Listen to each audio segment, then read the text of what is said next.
Hi everyone! I'm going to do a quick slide deck today on the 5 simple components of creating a great story. So let's dive into it. So, why bother having business stories?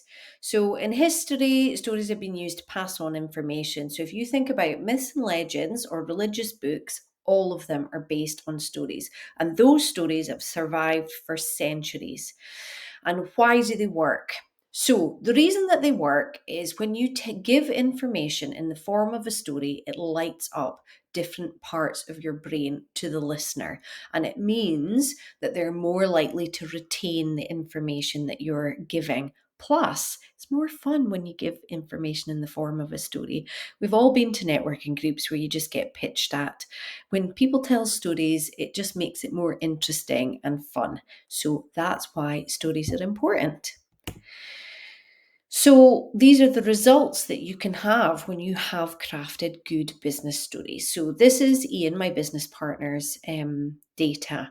Now, when he did this, he will freely admit that the reason that he did it was doing it was to find the quickest and most efficient way of getting referrals. So this is his data, and what you'll see as he continued with it, by the time he got down to somebody who was doing Facebook ads, his conversion rate was 100%. So that is 4 people that he shared a story to, and all of them ended up having a meeting with Tommy Walsh, who is actually in our group.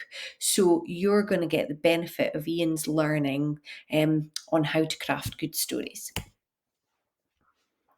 So here is a simple example of how you can do a good story referral.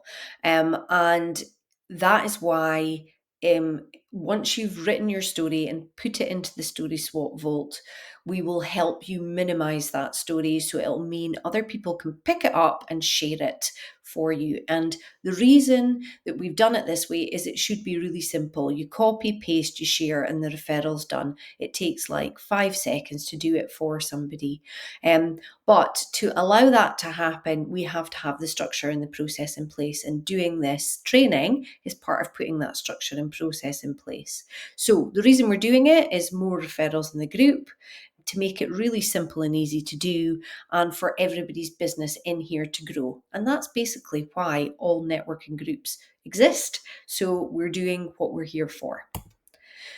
So now on to the 5 simple elements of creating your story. So and luckily for us, they spell out the word story. So the first thing you need to do is set the scene, give the trauma or pain point, do the outreach. So what action did you take? Then the result that you got for the client, which will go through our RIGHTS acronym, and then what was yielded from doing all of this stuff. So let's jump into the detail.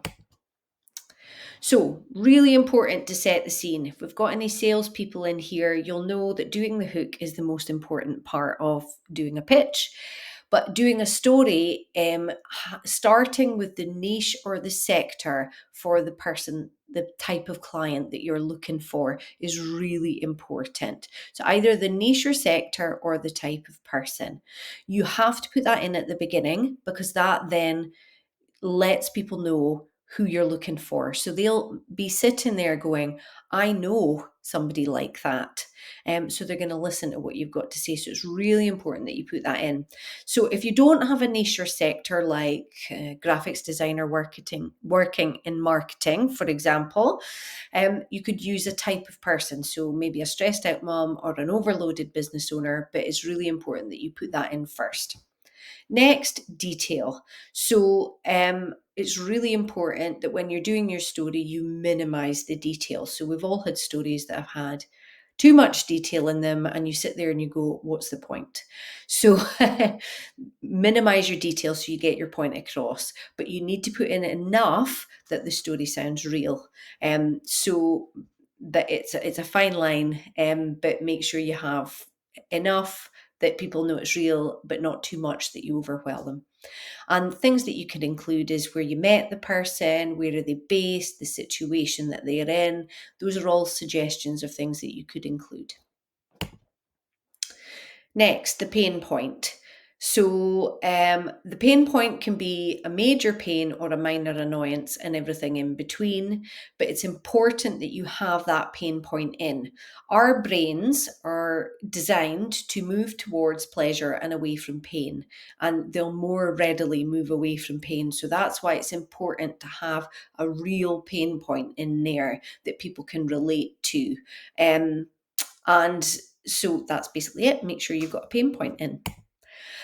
Having the pain point then sets you up for the next piece of it, which is what action did you take? So make sure that you're putting in there the action that you took to resolve the problem. And also, this is an important step because then it leads you on to the next slide, which is results. With your results, we usually run them through the RIGHTS acronym. So reduce risk, increase income, save time, expenditure, or stress. If your result hits one of these 5, you know that you've got a good result in there. So make sure that you do that when you're writing the result in. And finally, you want to let people know how what you did made your client feel. So, what feeling it evoked for them.